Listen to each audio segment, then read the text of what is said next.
ये दुर्भाग्य की बात है। हम उच्चतम न्यायालय की बात नहीं करें, क्या उन्होंने कहा, उनका तो कहना बाध्य है, कोई विकल्प नहीं रहता उसके बाद। लेकिन आपने अपने आप क्यों नहीं किया? जून से जुलाई से कम 3 आदेश हो गए हैं, आपने क्यों नहीं किया? ये मूल मुद्दा है। उल्टा ये बड़ी एक दुर्भाग्यपूर्ण स्थिति प्रसंग बाहर आया कि उच्चतम न्यायालय के 3 आदेश के बाद, आखिरी वाला 8 सितंबर के, उसके पहले 22 अगस्त और 14 अगस्त के हैं, जब कुछ इलेक्टोरल ऑफिसर्स ने आधार स्वीकार किया तो उनको शो कॉज नोटिस हो गया। ये बात नहीं है उच्चतम न्यायालय के आदेशों की जिसमें आपका कोई भी ऑप्शन नहीं है, ये बात है आपके स्वतः सुशासन की, स्वतः एक संवैधानिक संरक्षक के रूप में अपना उत्तरदायित्व निभाने की।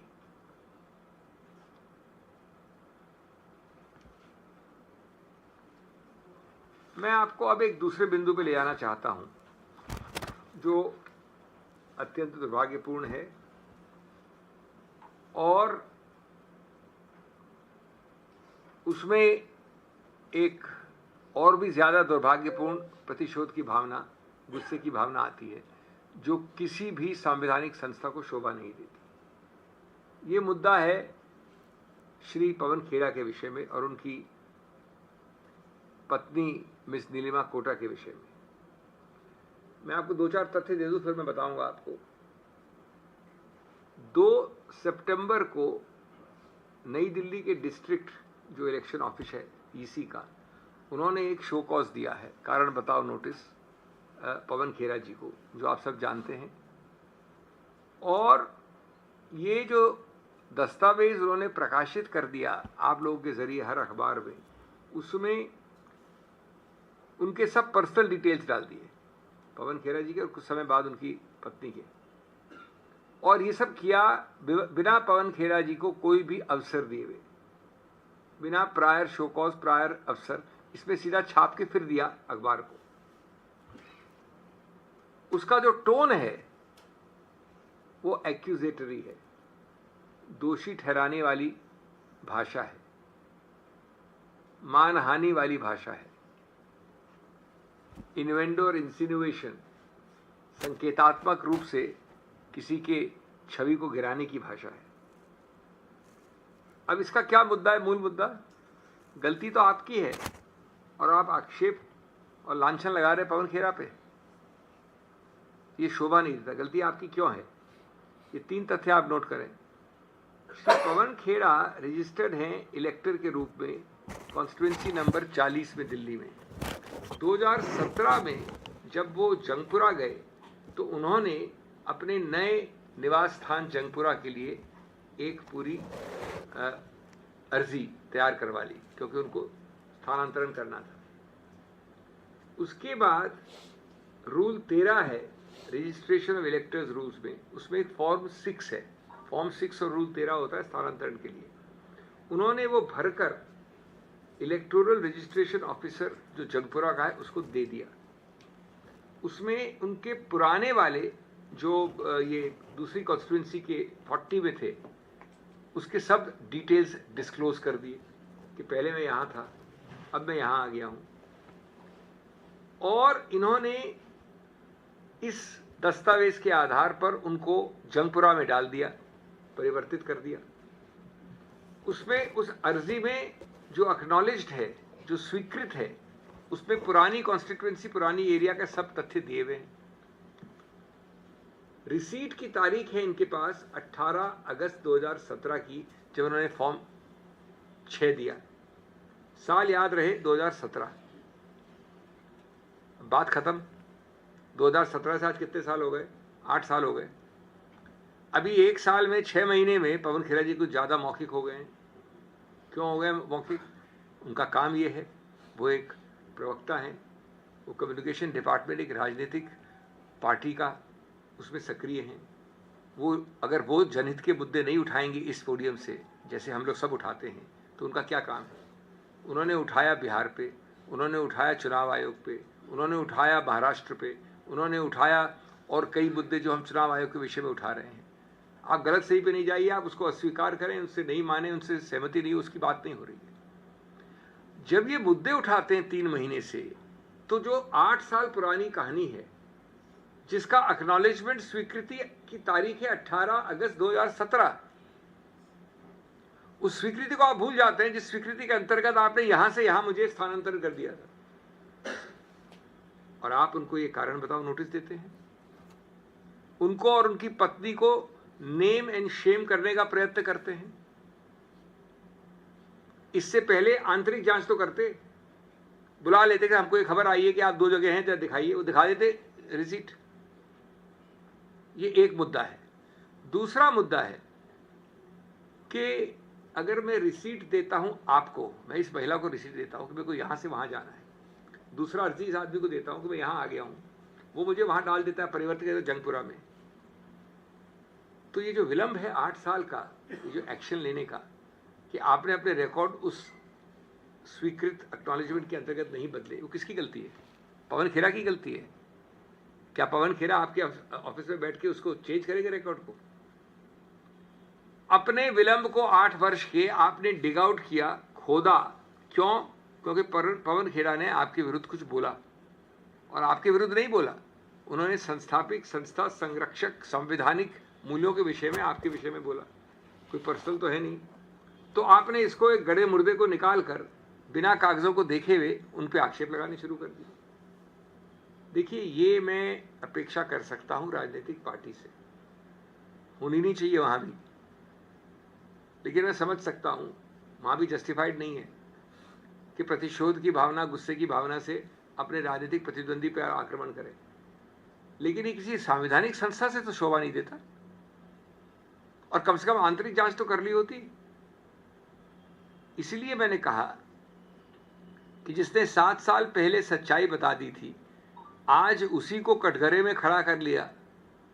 ये न्याय है या राजनीति की करतूत है? और राजनीति की करतूत कम से कम संविधान के चुनाव आयोग को शोभा नहीं दे सकती, किसी और को दे या न दे।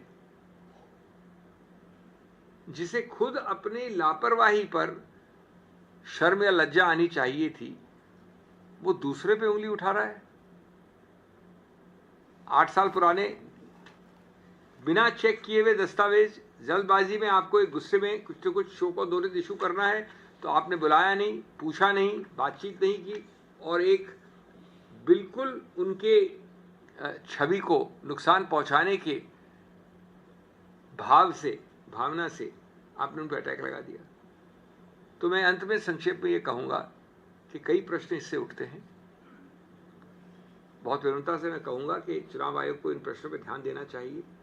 नंबर 1 प्रश्न कि आपने चुनाव आयोग, माननीय चुनाव आयोग, एक बार भी अपने आंतरिक रिकॉर्ड्स में क्यों नहीं एक इंक्वायरी की, एक जांच की, इस सब प्रक्रिया को शुरू करने से पहले, कि 2017 में आपकी अनुमति के साथ वो A से B गए थे और एक्नॉलेजमेंट की अर्जी पड़ी है, उनके बाद तारीख मैंने दे दी आपके सामने। नंबर 2 कि अगर ये है दस्तावेज रिकॉर्ड में जो होने चाहिए, तो किसने अनुमति दी, किस स्तर पे अनुमति दी, किस हाई लेवल पे अनुमति दी कि ये कारण बताओ नोटिस बिना किसी जांच के इशू कर दो भाई। क्यों? क्योंकि वो किसी एक राजनीतिक प्रतिद्वंदी पार्टी का एक मेंबर है, वो हमको तंग कर रहा है, वो हमसे प्रश्न पूछ रहा है। गणतंत्र में वो एक मुख्य धारा की पार्टी की तरफ से गणतांत्रिक प्रश्न पूछ रहा है, इसलिए उसको शोकॉज इशू कर दो। और 8 साल बाद सबसे बड़ा इशू होता है टाइमिंग का। महाराष्ट्र तो कुछ पुराना हो गया, बिहार 3 महीने से चल रहा है। जोर पकड़ा हुआ है, तीव्रता पकड़ा हुआ है, इंटेंसिटी पकड़ा हुआ है, और आपकी टाइमिंग भी तभी है 8 साल बाद।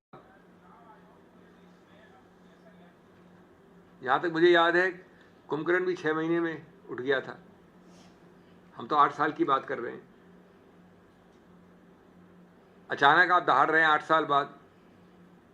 ये चौकसी नहीं है, ये प्रतिशोध है, और उस नियम कानून का चोला पहनाया जा रहा है उसे। Friends, very briefly in English, I am focusing on 2 issues very briefly. One is about the general approach of the Election Commission in resisting. That's my main focus. I'm not on the various orders they have suffered or they have to obey. I am not on the other things, but why do they have to resist every step of this process of the Bihar SIR exercise? 3 or 4 very quick points till I come to my second issue. Issue number 1, that what the court is doing, what the court is directing you to do, on which you and I have no option. It's a court order. Why have you not taken steps yourself in the first place? And more importantly, why have you mulishly, obstinately opposed everything unless the court directs you? That's my real point. Number 2,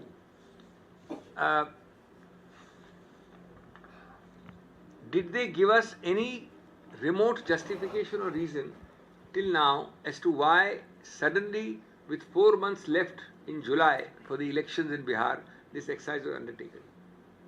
In 2003, Bihar had a similar exercise. That was 1 year before parliamentary and 2 years before assembly elections. That is 24 months and 12 months. This time it is 4 months. In Maharashtra and in Arunachal Pradesh in 2003, the same time when they had Bihar, they postponed it, saying the election around the corner. Bihar is 1 year away, we can do Bihar, but not Arunachal and Maharashtra. I'm talking about 2003. Does the principle apply today or not? Have they given any reason till now? Secondly,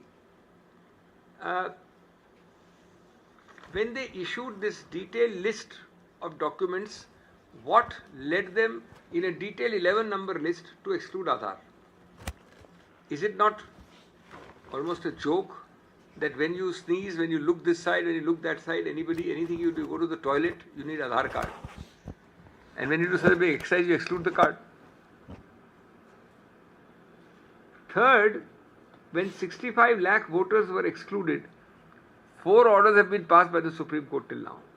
10th of July, 14th of August, 22nd of August, and the most recent 8th of September. Why did the court have to reach a stage on 8th September when they had to say that we have passed several earlier orders? We have made it clear that we recommend first. They use the kinder, softer word recommend. Thereafter, we have passed orders again and again. Why are you not implementing it? And then this time on 8th September, they were forced to pass an order that you please EC issue a official circular that it shall be implemented. The court was told that far from implementing, there was this absurd situation on the ground that a few electoral officers who had called for Aadhaar cards were issued show-cause notice by the Election Commission. Is there an explanation of this conduct? I am not concerned about you following the Supreme Court order. At the end, you are obliged to, you have no option.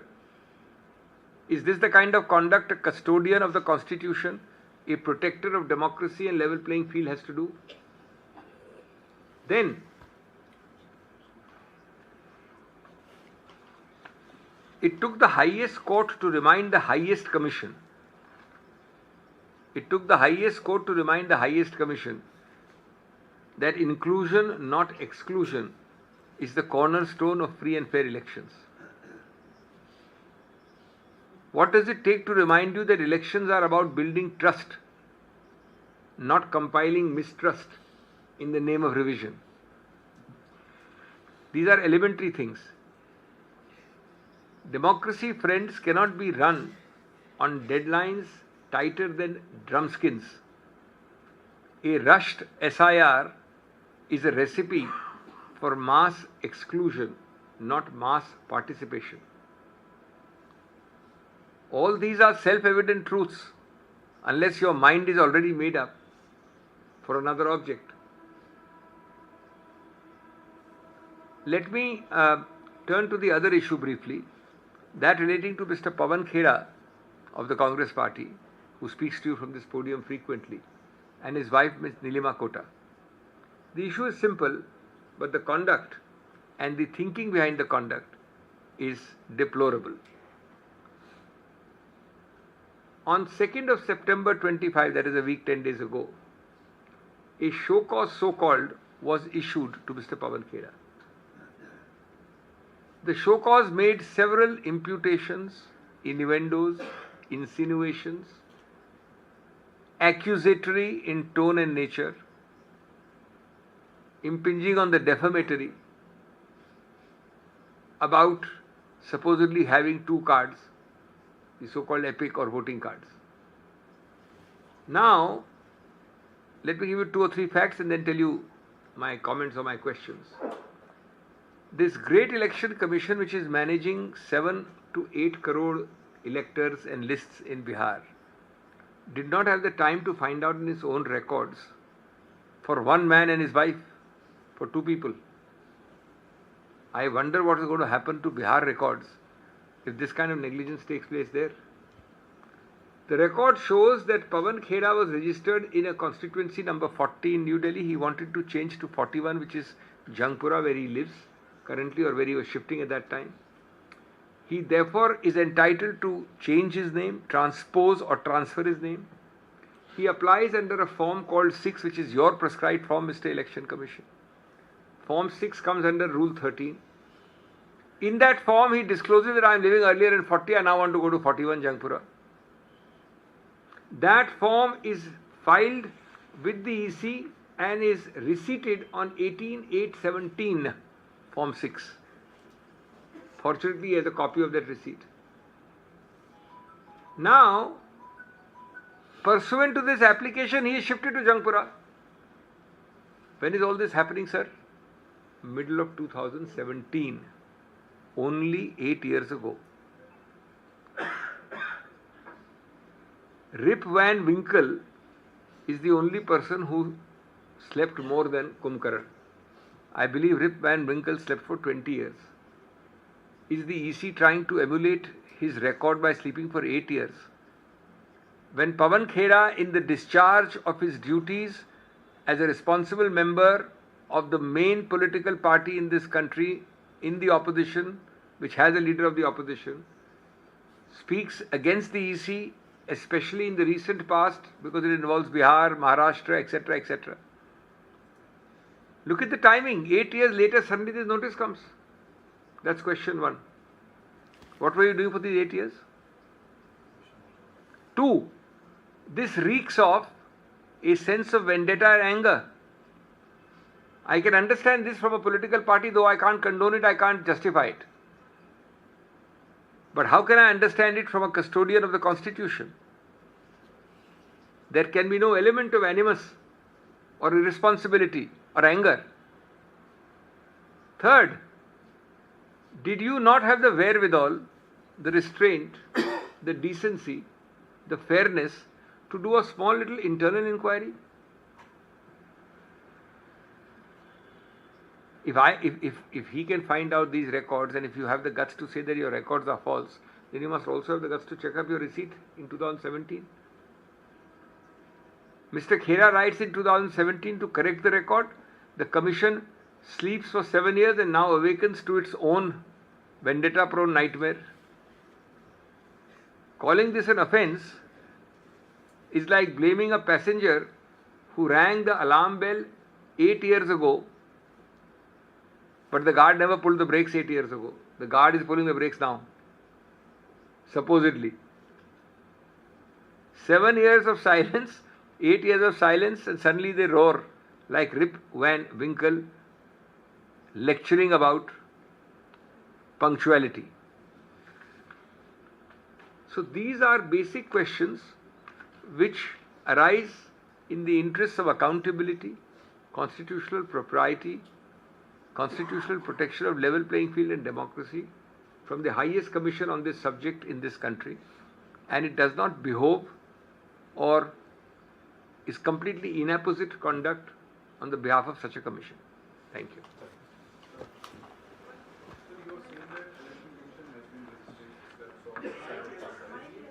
एक एक करके हाँ आइए.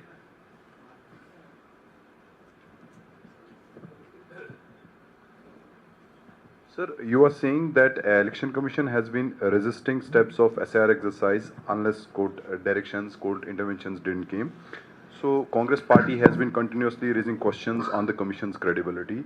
So in such a scenario, as a legal expert of this country, sir, how confident are you that upcoming elections, Bihar elections, are going to be transparent? See, in a democracy, we can only try. In a democracy, I can't put my hand inside your mouth and pull out your tongue. whatever democratic methods are available, I am representing not the Congress alone, but PUCL.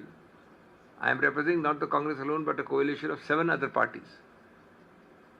Now, in a democracy, if these people bona fide are standing up, and if my demands, remember, prior to July, we went many times to the Election Commission. I myself led delegations there. Nothing happened. So the court is the last resort. That's my whole point here. In the court itself, it has taken 1.5 months. You are not prepared to obey the orders. Almost 2 months, in fact. My point is not about Election Commission, me or the court. My point is totally different, that why this resistance? If you are an objective, independent constitutional commission, you should do it yourself. Why do you need 4 orders?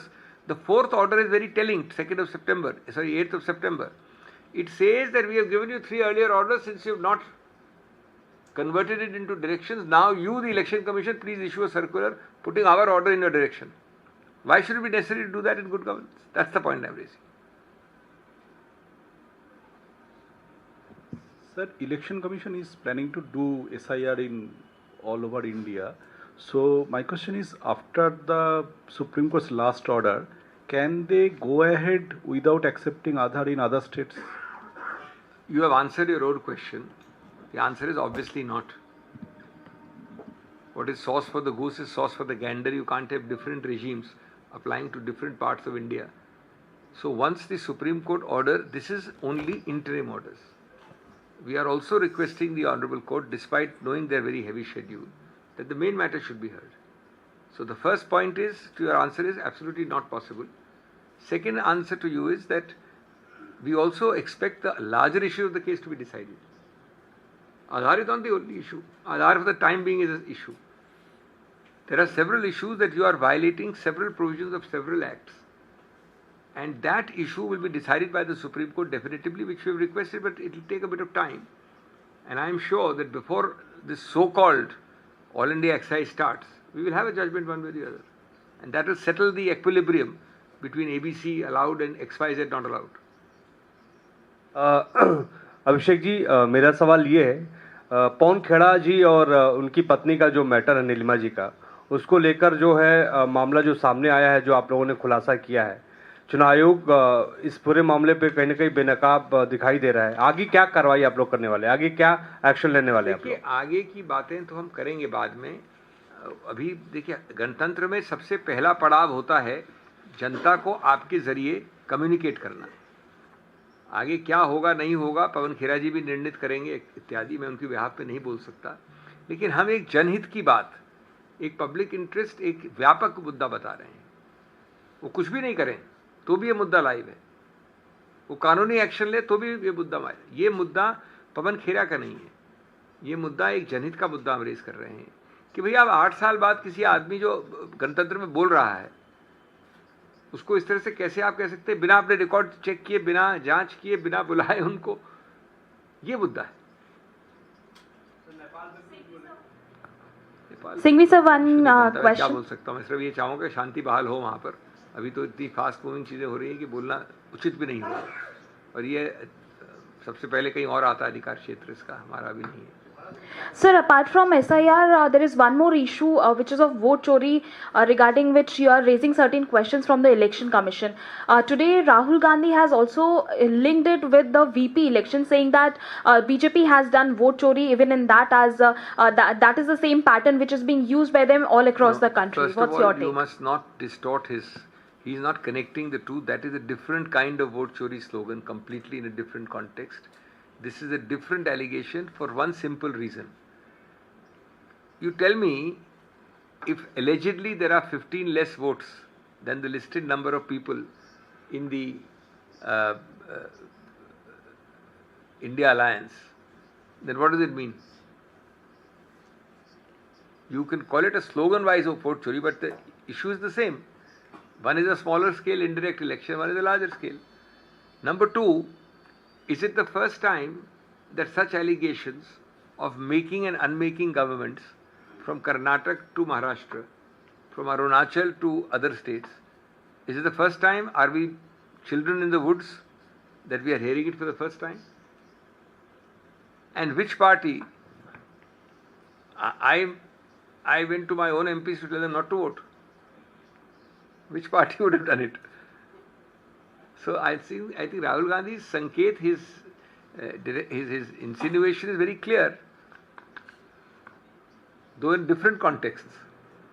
Sir Abhishek sir Singhvi sir ये हिंदी में भी एक बार बोल दीजिए कि उपराष्ट्रपति चुनाव के नतीजों पर जब राहुल गांधी से पूछा गया उन्होंने वोट चोरी करार दिया, तो एक सवाल ये है कि क्या कांग्रेस उपराष्ट्रपति चुनाव नतीजों को वोट चोरी से जोड़ रही है? और ये अभी साथ में कुछ क्रॉस वोटिंग हुई उपराष्ट्रपति के चुनाव में और माना जा रहा है कि विपक्ष के खेमे से हुई, इसको लेकर के क्या आप लोगों की प्रतिक्रिया है? ऐसा है, क्यों विपक्ष एकजुट नहीं रहता? राहुल गांधी जी के वोट चोरी वाले फ्रेज को विकृत करके दो असंबंधित चीजों में एक ही संदर्भ मान के लगाना बिल्कुल गलत होगा। पहली बात, वोट चोरी का जो स्लोगन बिहार में है वो एक अलग संदर्भ है पूरी तरह से, और वहाँ नंबर्स अलग है, लेकिन सिद्धांत वही है, एक बहुत छोटे पैमाने पे, और शायद इस पैमाने पे जहाँ पर बहुमत पूर्व निश्चित था तब भी, वो है उपराष्ट्रपति के चुनाव में। जो उन्होंने संकेत किया है वो बड़ा सरल है कि अगर आप इंडिया अलायंस में 15 और वोट काउंट करते और वो गायब हो गए तो इसका संकेत, इसका अभिप्राय, इसका क्या मायने हो सकता है, इसकी तरफ वो संकेत कर रहे हैं। और चौथा और अंतिम बात, क्या पहली बार हम ये सुन रहे हैं बीजेपी के रवैये के बारे में? कर्नाटक से महाराष्ट्र, अरुणाचल से कहीं और, उत्तर पूर्व में कोई नई बात तो नहीं है, वो उस संदर्भ में कह रहे थे। दो अलग अलग संदर्भ है लेकिन सिद्धांत समान हो सकता है। Hello Sanghvi sir, sir, don't you think if the Rahul Gandhi sir is so confident about the voter chori, so according to the People Representation Act 1951, he should submit an affidavit to election commissions? We have answered the affidavit point for the last, 3 months. I have answered it from here. Where were you then? Okay. I have said that time, I don't want to anticipate myself. I have taken a full press conference on it. This government follows the principle, unfortunately, but the election commission should not, and that is what they are doing now, which is even more unfortunate. Ignore the message, start shooting the messenger. That's what is happening. Affidavit is the biggest red herring of this century. It's a non-issue. You people are asking about affidavit, you're not asking about the 10 questions we have asked the election commission. The election commission has not once said that we will look into all this mass of data which under Rahul Gandhi's able leadership the Karnataka government is prepared. We will look into the Bihar data and we'll return to you after 2 weeks of examining. They say you first give this, otherwise we will suppose some murder is being seen and I come running to the police and say, police, first get me an affidavit, then I will look into the murder. What kind of joke is this? So the questions are misdirected. Your questions should be asking them where are the answers to our questions. Sir कल BJP ने जो है दावा किया था कि 14 सांसदों ने जो है क्रॉस वोटिंग की, आज 14 या 15। नहीं, मैंने उत्तर दे दिया, मैं और नहीं दूंगा, मैंने उत्तर दे दिया सर। नहीं सर, आज उनके एक मंत्री ने ट्वीट करके सभी का धन्यवाद दिया है, तो कांग्रेस पार्टी का स्टैंड क्या है कि आप मान रहे हैं कि क्रॉस वोटिंग हुई है या नहीं हुई, या वोट चोरी हुई है? वो मेरे 4 बिंदु जो उनको दिए, 5वां बिंदु आप जोड़ लीजिए। आप खुद ही कह रहे हैं कि स्वीकृत कर रहे हैं वो लोग जिन्होंने क्रॉस वोटिंग करवाई, तो जो मैंने कहा उसको प्रमाणित कर रहे हैं आप, वो भी प्रमाणित कर रहे हैं, वो भी प्रमाणित कर रहे हैं। स्टैंड क्या, मैंने 5 स्टैंड दे दिए ना आपको, 5 बिंदु दे दिए, 5वां तो आपने ऐड करवाया। हाँ, आपका कोटा डबल हो गया। चलिए सर, क्या चुनाव आयोग से आप ये कहेंगे कि इस मामले पर पवन खेड़ा और उनकी पत्नी वाले मामले पर माफी मांगे? देखिए, माफ़ी तो उनको हमारे बिना बोले ही मांग लेनी चाहिए थी। आज औपचारिक रूप से मैंने कहा है तो मैं आशा और विश्वास करूंगा कि वो करें ये, लेकिन मुझे लगता नहीं बिल्कुल भी कि होने वाला है। संवैधानिक रूप से आपका प्रश्न एकदम सही है, लेकिन आजकल के वातावरण में और जो कुछ देख रहे हैं आप, उसमें ये एक अनरियल लगता है सुन के। होना बिल्कुल चाहिए, आप वजह फरमा रहे हैं, लेकिन मुझे आशा विश्वास होने के बावजूद मुझे लगता नहीं कि होगा।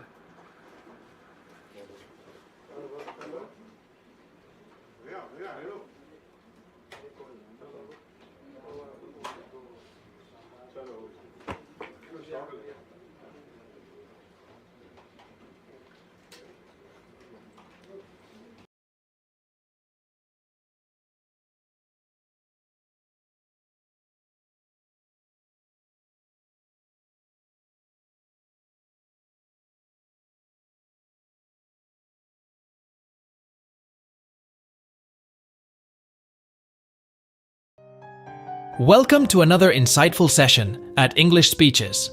Today, we're diving into a powerful speech delivered by Subramaniam Jaishankar, India's Minister for External Affairs, at the 77th session of the UN General Assembly. Discover how India celebrates its 75 years of independence, the visionary steps under Prime Minister Narendra Modi's leadership, and the country's future pledges. Learn how these points connect to broader global issues like multilateralism, environmental care, and international diplomacy.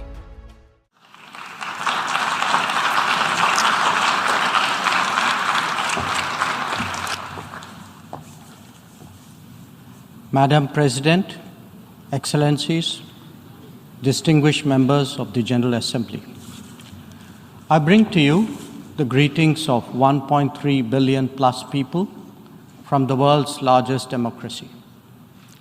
They join me in congratulating the President of the General Assembly, Ambassador Csaba Kőrösi, on his election to chair the 77th session of the UN General Assembly. They follow closely developments at the United Nations, reflecting the increasingly globalized nature of our existence. We meet at a challenging time for the world order. This session's theme, a watershed